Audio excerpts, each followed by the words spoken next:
Swami ji, uric acid का level बढ़ना गठिया होने की एक बड़ी वजह है। क्या योग अभ्यास से यूरिक एसिड कंट्रोल किया जा सकता है? यूरिक एसिड तुरंत कंट्रोल हो जाता है। ठंडी चीजें, खट्टी चीजें तो बंद करनी पड़ेंगी। गोखरू का पानी पिला दो। गोक्षरादि गुग्गल और चंद्र प्रभावटी, ये हमारी शास्त्रीय औषधियाँ हजारों सालों से हमारे ऋषि मुनि बनाते आए हैं। एक एक गोली चंद्र प्रभावटी और एक एक गोली ये गोक्षरादि गुग्गल, ये हमने लोगों को उपलब्ध करा रखे। एक एक गोली खिला दो और गोखरू का पानी पिला दो। खाने में जौ का आटा दो, जौ के आटे में मिक्स कर लो थोड़ा सा सिंगाड़ा, थोड़ा चौलाई, थोड़ा रागी बाजरा। गेहूं चावल बंद करवा देते हैं।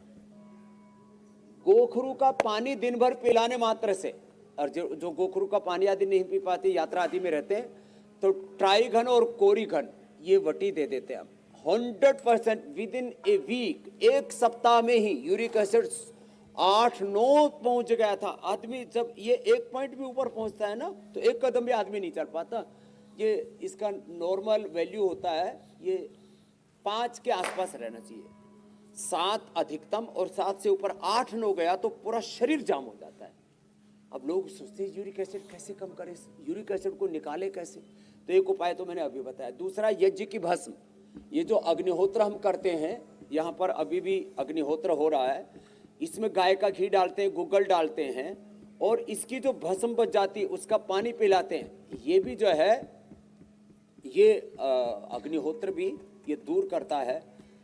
इसमें गूगल डालते हैं तो गूगल जो है वो गूगल खाने में भी, और गूगल का जो धुम जाता है अंदर, वो नैनो मेडिसिन बन करके जाता है, वो भी बड़ा अद्भुत लाभ करता है। वैसे स्वामी तो जी, यूरिक एसिड तो किसी को रहेगा नहीं, इससे भी ज्यादा खतरनाक होता है जी, फिर RA, CRP, ANA, AVN, HLB27। और लोगों ने मान लिया है, और लोगों ने ऐसे गलत फहमियां फैला रखी हैं कि एक बार RA फैक्टर पॉजिटिव हुआ, एक बार CRP पॉजिटिव आया, एक बार ANA, AVN, HLB27 पॉजिटिव आया, तो आदमी का जो है मरते दम तक पीछा नहीं छोड़ेगा।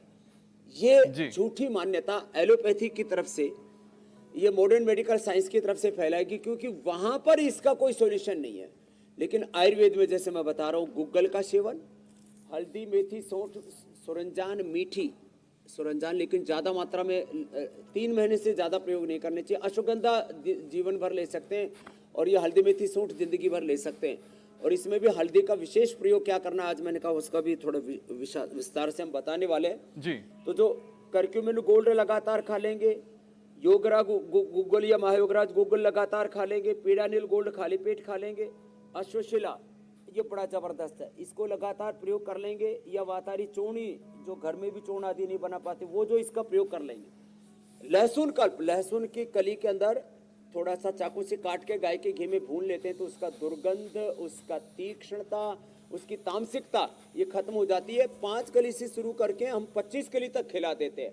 RA फैक्ट्री नेगेटिव, आपने CRP का पूछा, RA फैक्ट्री, आपने यूरिक एसिड का पूछा, CRP, RA, ANA, AVN, HLB27 सबके सब ठीक हो जाते हैं। माने सारे पेन मार्कर्स, सारे अर्थराइटिस के मार्कर्स, सारे जो है ये सब खत्म हो जाएंगे, और अंदर से हड्डियां पूरी रिपेयर हो जाएंगी, रीजिवनेट हो जाएंगी। बहुत बड़ी बात है। लहसुन की कली 3 से शुरू करके 5, फिर रोज 2-2, 3-3 बढ़ा करके 10, 15, 20, 25 सुबह, 25 शाम तक दे देते ऊपर से जी।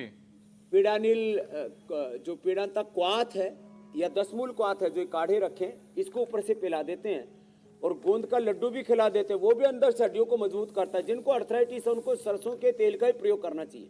वैसे स्वामी छोंक जी, में भी सरसों का तेल इस्तेमाल करें, सरसों तिल का तेल का छोंक लगाना चाहिए, तिल के तेल की मसाज करनी चाहिए, और दूध में हल्दी, सलाजित, लाक्षादी, गुग्गल का प्रयोग करना चाहिए। तो हड्डियां इतनी वज्र जैसे हो जाएंगी, फिर कभी उनको हड्डियों की बीमारी नहीं हो सकती। लेकिन स्वामी जी, एलोपैथी की प्रॉब्लम है कि वहाँ हड्डियों के सेल्स को रिजुवनेट करने के लिए osteoblast, osteoclast cells, bone formation, bone resorption, हड्डियों के मेटाबॉलिज्म को राइट डायरेक्शन में उसको आगे बढ़ाने के लिए कोई सॉल्यूशन नहीं है। आयुर्वेद में ये सॉल्यूशन है मेरी बहन। जी स्वामी जी। स्वामी जी, आपने हड्डी को मजबूत होने की तो बात बताई, भांति अनुलोम लेकिन विलोम करना एक जो पड़ेगा। परेशानी देखने को मिलती है, कई बार हम खुद भी कई बार महसूस करते हैं, खासतौर पे सर्दियों में, जैसे खिड़कियां नहीं होती, खिड़की को जब बंद करने जाओ तो कड़कड़ कड़ के आवाज आती है, दरवाजा बंद करो कड़कड़ की आवाज आती है, तो वैसे हड्डियों में कई बार आवाज आती है कड़कड़ कड़ की। तो क्या ये नॉर्मल है या फिर ये आवाज कुछ आने वाली परेशानी ये का आप आपने सिग्नल है? एकदम ठीक कहा अमित भाई। और ये कड़कड़ खड़खड़ की आवाज फेफड़ों में अस्थमा वालों को अंदर से खड़खड़ की आवाज आती है, अंदर फेफड़ों में इन्फ्लेमेशन हो गया। उसके लिए तो दूध में हल्दी, सलाजी, च्यवनप्राश, स्वासारी गोल्ड, स्वासारी बटी, ब्रोनकोम आदि हम बताते हैं। हड्डियों की जो खड़खड़ की आवाज है वो हड्डियों में, इसको कहते हैं ऑस्टियोपेनिया, ऑस्टियोपोरोसिस।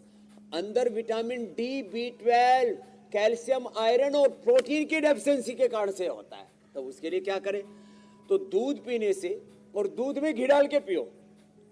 दूध में घी, और घी के अंदर जो है, जैसे एक दिन मैं गोंद भून करके बताया था, आज भी गोंद भी रखा हुआ है हमारे यहाँ।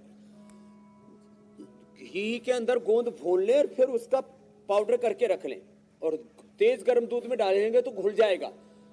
दूध में 1 गिलास तेज गर्म दूध, उसके अंदर एक चुटकी हल्दी, और उसमें 1-2 बूंद शिलाजीत डाल दो, अश्वगंधा डाल दो 1-2 ग्राम, 1 चम्मच ये गोंद और 1 चम्मच गाय का घी डाल दो।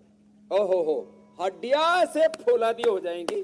फिर जो है पूरा कहीं से भी हड्डियां टूट फूट नहीं होगी। खाली घुटनों की और जोड़ों की बात नहीं है, पूरे शरीर की हड्डियां मजबूत हो जाएंगी। इतना जबरदस्त ये उपाय है। तो दूध में जब घी डाल देते हैं और ये गोंद डाल देते हैं, तो फिर ये एक साथ vitamin D, B12, calcium, iron, omega से लेकर के और ये सारे के सारे प्रोटीन तक सारे, क्योंकि वो जो घी डालने के बाद जो दूध के पोषक तत्व ना बॉडी में वो फैट के साथ एब्जॉर्ब होते हैं, तो फैट जब होगा और गोंद जब साथ में हो जाएगा तो सारी चीजें शरीर में लगेंगी, पचेंगी, एब्जॉर्ब होंगी। ये फैट सोल्यूबल है, इसलिए ये चीज आज जो बताई, पहले हड्डियां कमजोर हो जाती थी तो दूध में हल्दी और घी डाल करके पिलाया करते, हड्डियां टूट जाती थी, जुड़ जाती थी। कितने लोगों को, मेरे तो 80-80, 90-90 साल में मैंने MIT यूनिवर्सिटी वाले अशोक चौहान जी का भी उदाहरण मैंने दिया था कि उनके चोट लगने से हड्डी टूट गई तो जोड़ दिया हमने दूध में हल्दी, शिलाजीत और लाक्षादी गूगल दे करके। और आज एक्स्ट्रा उपाय भी बता दिए, तो अब हड्डियां किसी की खटपट नहीं होगी, चरड़ चरड़ नहीं करेंगे। ऐसे भी किसी किसी को तो ऐसे सूक्ष्म व्यायाम कराओ ना तो हड्डी में चरड़ चरड़ होती है, तो ये सब चरड़ परड़ सब बंद हो जाएगी। जैसे किसी मोटरसाइकिल या स्कूटर के पीछे कोई पतरा लग गया हो लोहे का, खड़र खड़र कर रहा है, तो चलते चलते लोगों में खटर पटर होती रहती है, तो सारी खटर पटर ठीक हो जाएगी, जो आज उपाय बताए।